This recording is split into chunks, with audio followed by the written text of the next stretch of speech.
Okay. Welcome to our presentation discussing the replication of a study conducted in 2008 by Normand. This study focused on self-monitoring, goal setting, and feedback to increase physical activity in adults. Members of this project include myself, Mariah, as well as Tara and Sarah, all from Michigan, Brittany from West Virginia, and Chrissy from South Africa. In this project, we replicated the procedures of the Normand study in an attempt to obtain similar results and evaluate the effectiveness of the proposed intervention package on physical activity.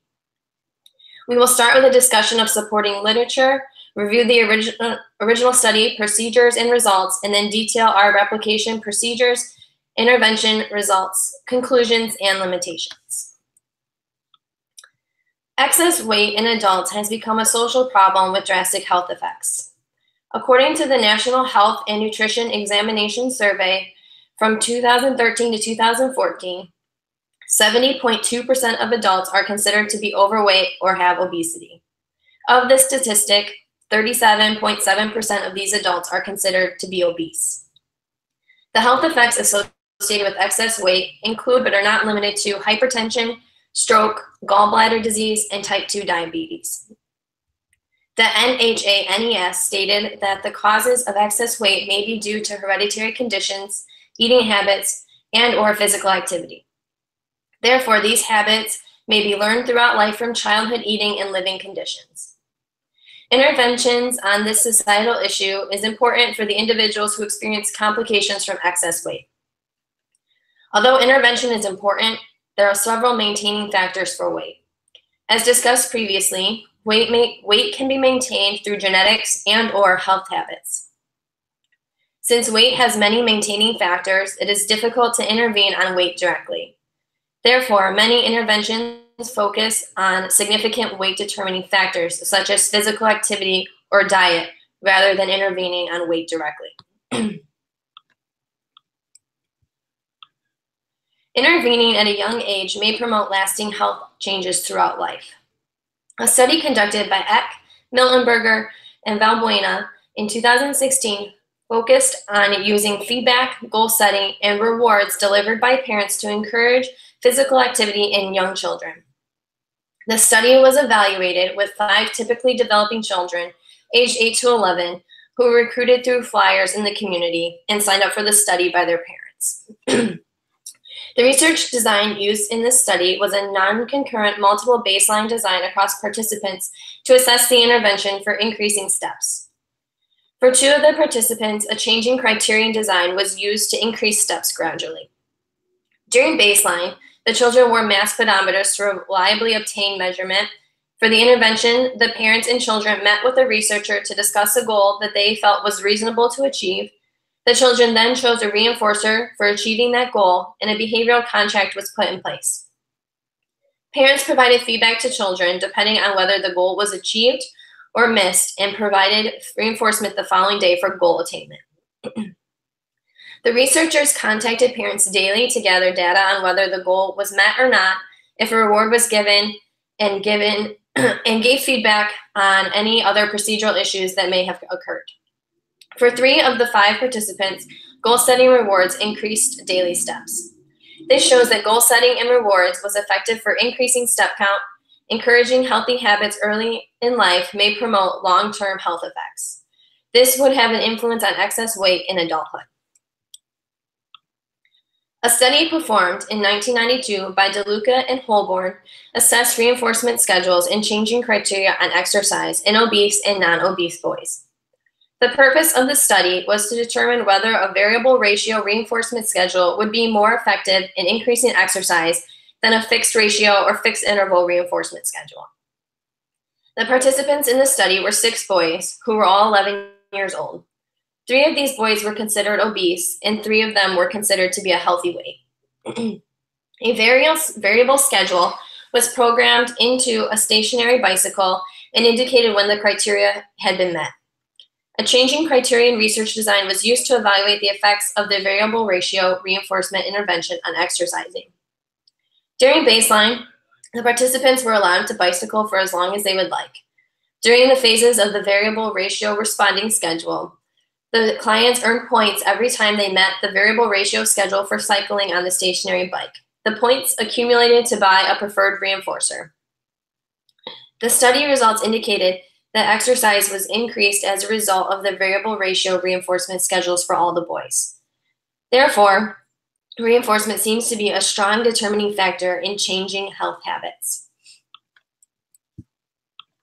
For children, reinforcement often takes the form of play or leisure activities. However, for adults, the reinforcement can be provided in the form of feedback and noticeable behavioral and health changes. A study performed by Van Wormer in 2004 focused on self-monitoring and feedback for 3 overweight adults. The purpose of this study was to test whether the pedometer aided self-monitoring and brief e-counseling could help overweight adults increase their physical activity. The study also assessed if there were effects on weight as a result of this intervention. 3 overweight adults aging 32 to 52 years old were self-referred to the study. The participants wore a pedometer and recorded daily step count before bed. The study used an A, B, B plus C, B plus C design to assess intervention packages. The intervention packages included self-monitoring and self-monitoring plus e-feedback. The study found that self-monitoring plus e-feedback was the most effective intervention package to promote step count and weight loss. Through this intervention, all participants were able to increase their daily step count. 2 of the participants were able to maintain step counts at or above intervention levels at a follow-up measure. Additionally, all participants were able to maintain or decrease their current weight. However, only 1 participant was able to maintain the weight loss at a follow-up measure. This study showed that self-monitoring and feedback was an effective intervention to increase physical activity in the form of daily steps taken. The study we selected to replicate is a systematic replication of the procedures used in the Van Wormer study. The Norman study, conducted in 2008, focused on self-monitoring, goal setting, and feedback to increase daily physical activity in the form of daily step counts. The study utilized a multiple baseline across participants with AB reversal research design to assess the intervention package for 4 healthy, non-obese adults. These participants aged 39 to 59 years old and volunteered themselves to participate in the study. In the study, participants wore pedometers and permanent product data was recorded. During baseline, the participants wore masked pedometers and data was given to the researcher. The intervention applied to each participant where step count was determined by averaging the daily step count from the previous week. During intervention, the participants wore unmasked pedometers and were encouraged to meet their goal through feedback provided by the researcher.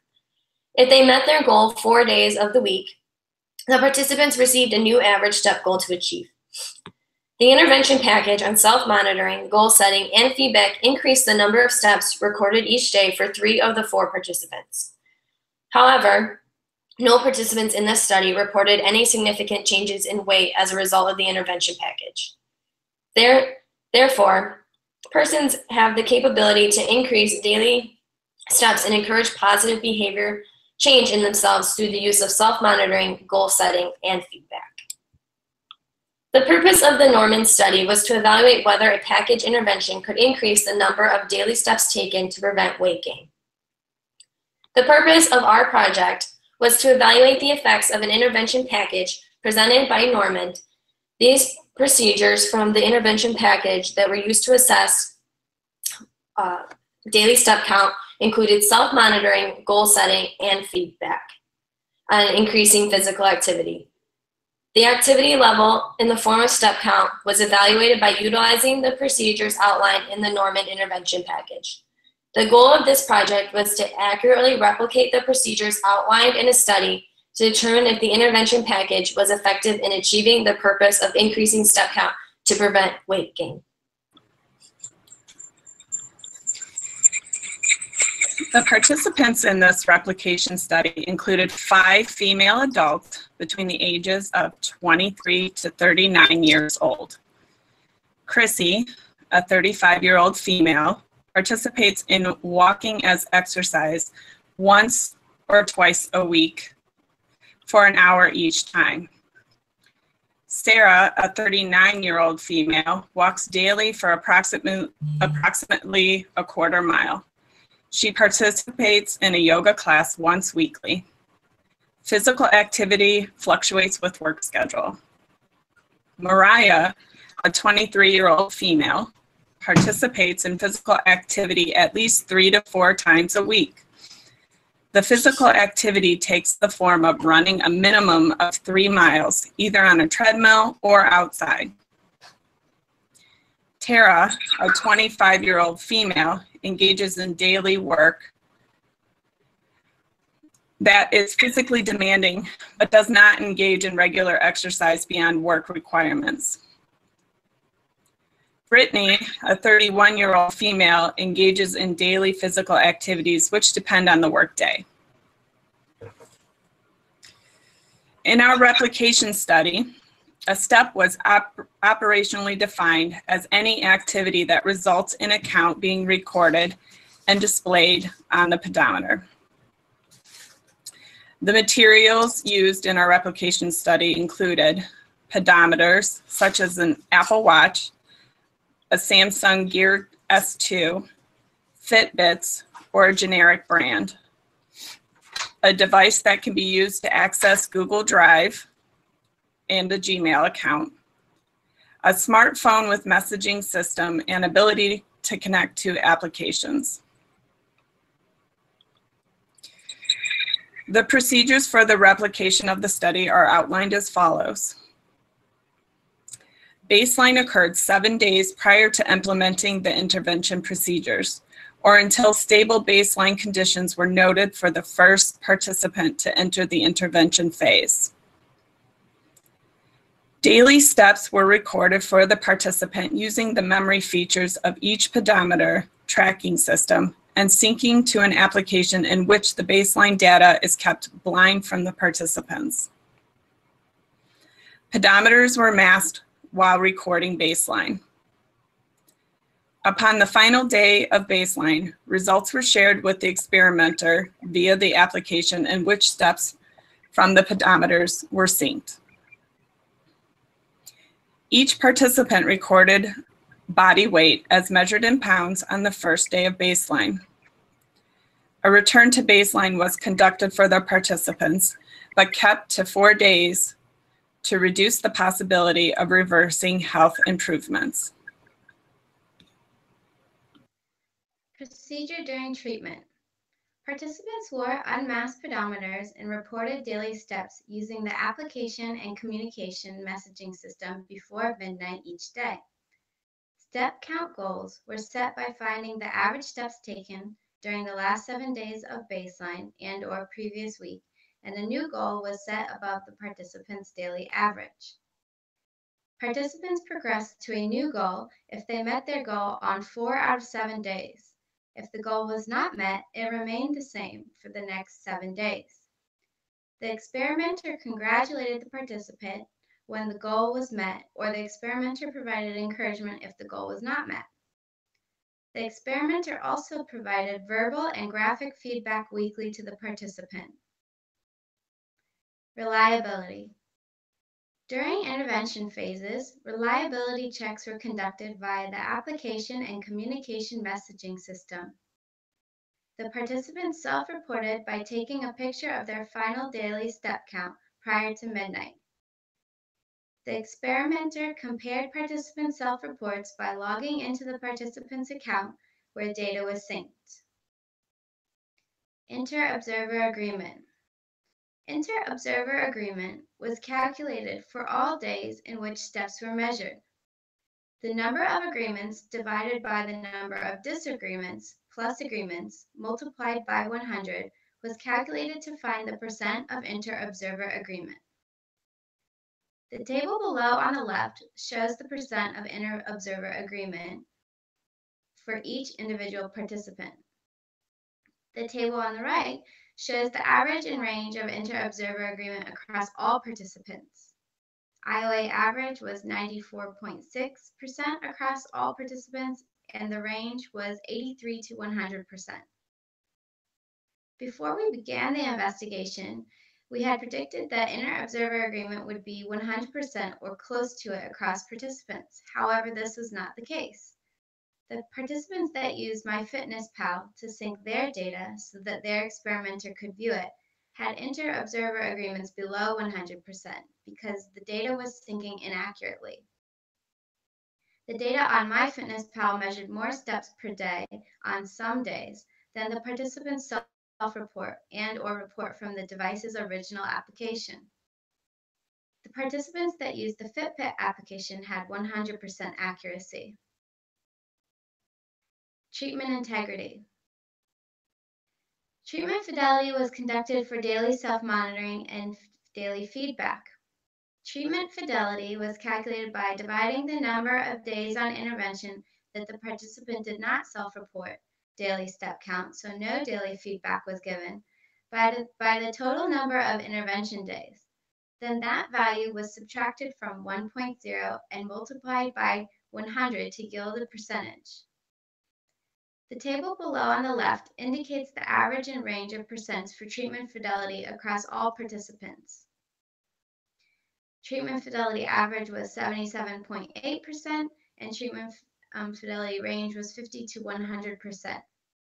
The table on the right indicates the treatment fidelity for each individual participant.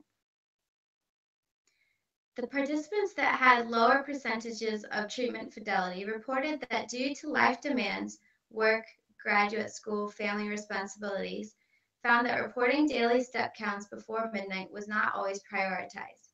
However, it should be noted that all participants recorded their final daily step counts by taking a picture of their pedometer display on the day that it occurred. It was just not always reported on the same day as the count. The participants with treatment fidelity calculated as less than 100% reported their final step counts a day or more later, for some occasions through the application and communication messaging system.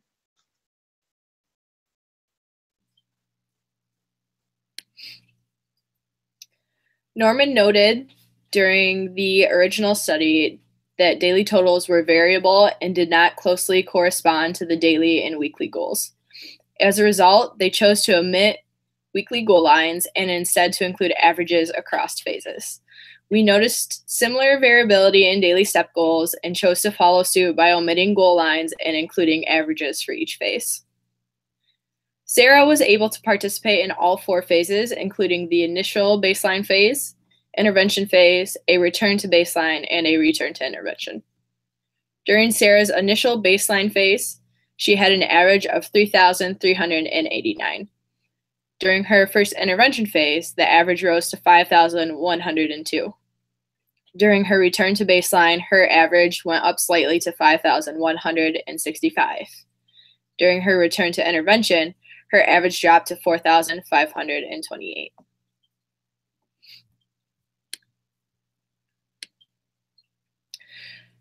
Mariah was also able to participate in all 4 phases of the study. The average of her initial baseline phase was 6,511. This number increased during the first intervention phase to 8,926. During the return to baseline, her average dropped to 5,735. Mariah's final intervention phase had an average of 1,588.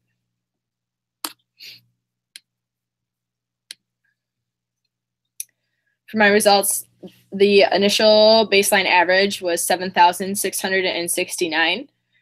During intervention, the average rose to 9,720. During the return to baseline, the average dropped to 8,960. During the final intervention phase, the average increased to 9,787.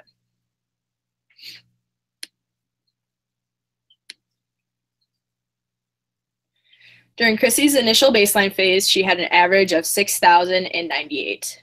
During her first intervention phase, the average increased to 7,504. During her return to baseline, her average decreased to 5,938. During her return to intervention, her average increased to 7,438. Due to time constraints and the design of the study, Brittany was only able to complete the first baseline and intervention phases. During baseline, Brittany's average was 5,092.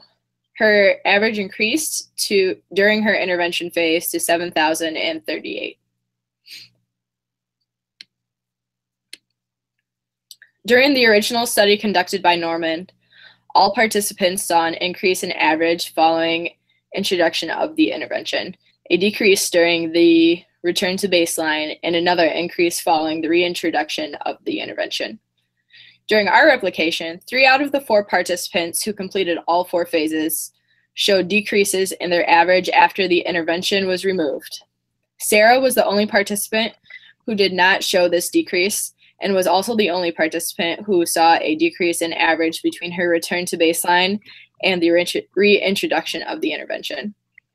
Averages for all of the participants increased from their initial baseline phase to their final intervention phase. Conclusions.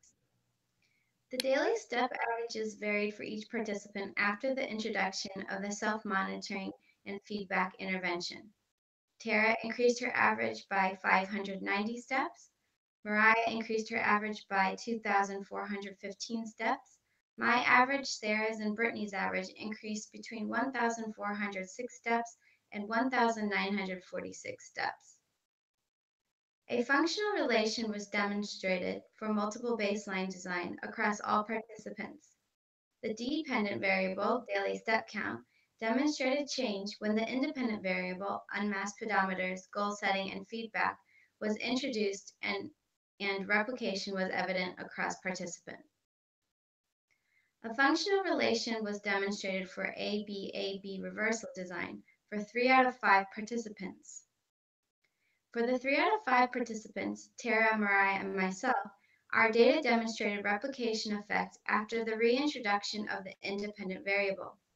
The data showed a trend of the desired outcome, increased average daily step count. For the other 2 participants, Brittany and Sarah, the effects were less clear. Brittany was the last participant to enter the intervention and did not have time to return to baseline due to the assignment deadline. However, her average daily step count increased overall. Sarah also increased her average daily step count overall, but there was a drop in the average daily step count after the return to baseline, when the independent variable was reintroduced. Anecdotally, participants reported that the visual display of daily step count on the pedometers combined with goal setting were effective in increasing daily step count. Sarah and Tara reported that the feedback provided by their experimenter also had an effect of increasing daily step count.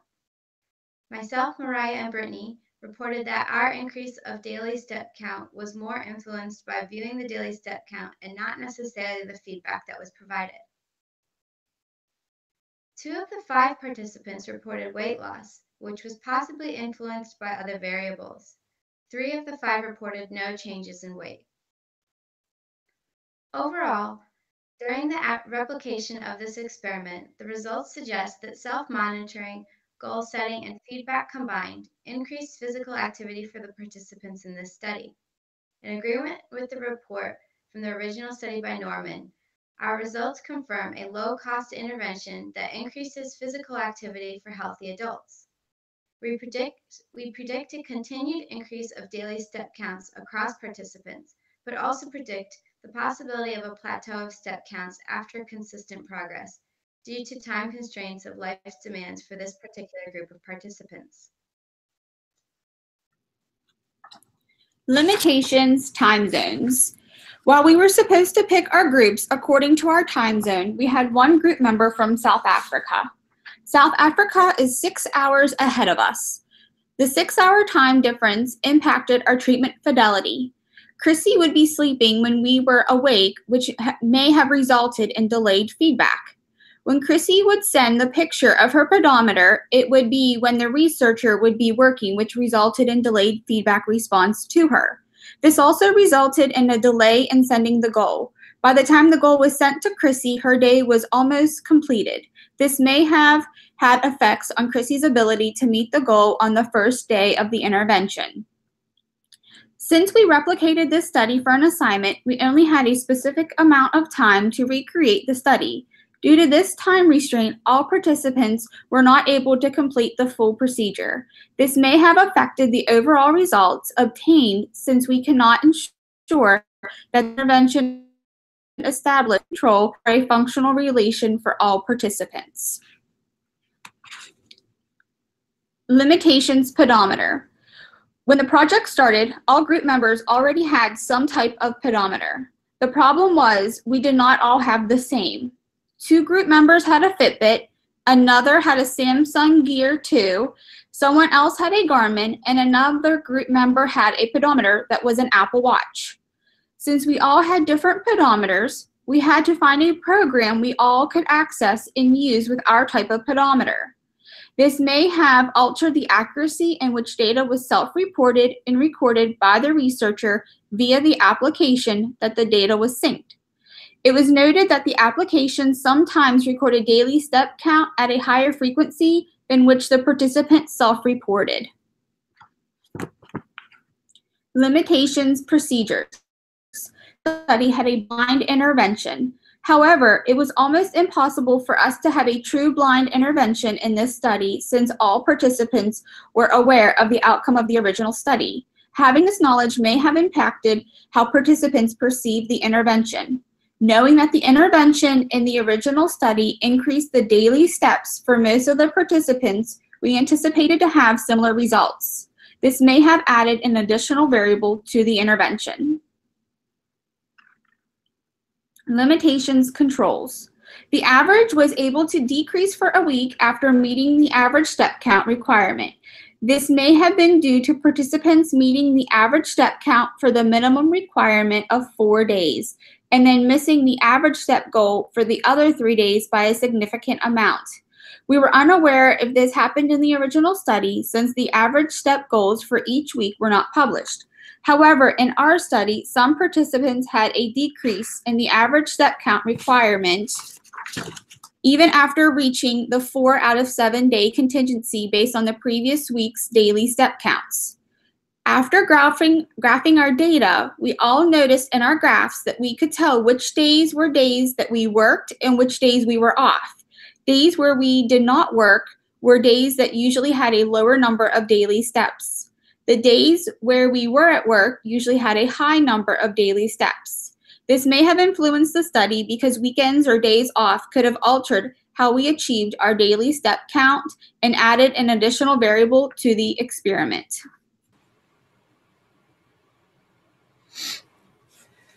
A few of the follow-up questions that we have after analyzing the data and discussing the limitations include: how much can be attributed to feedback versus goal attainment for increased step count?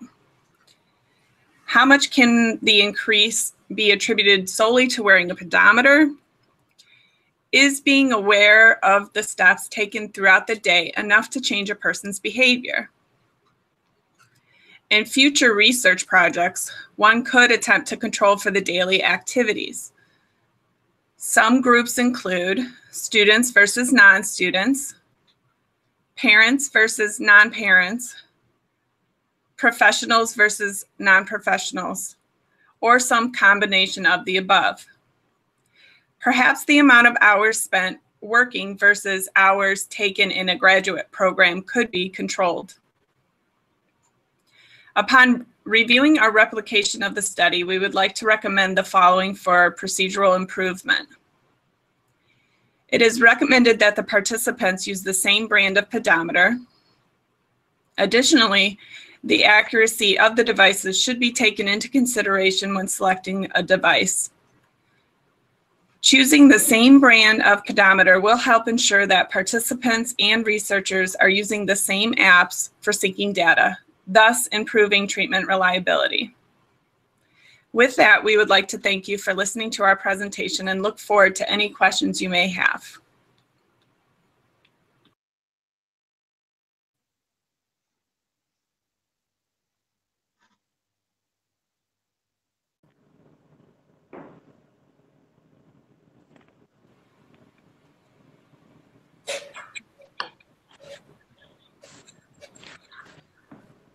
Okay, so you can stop recording.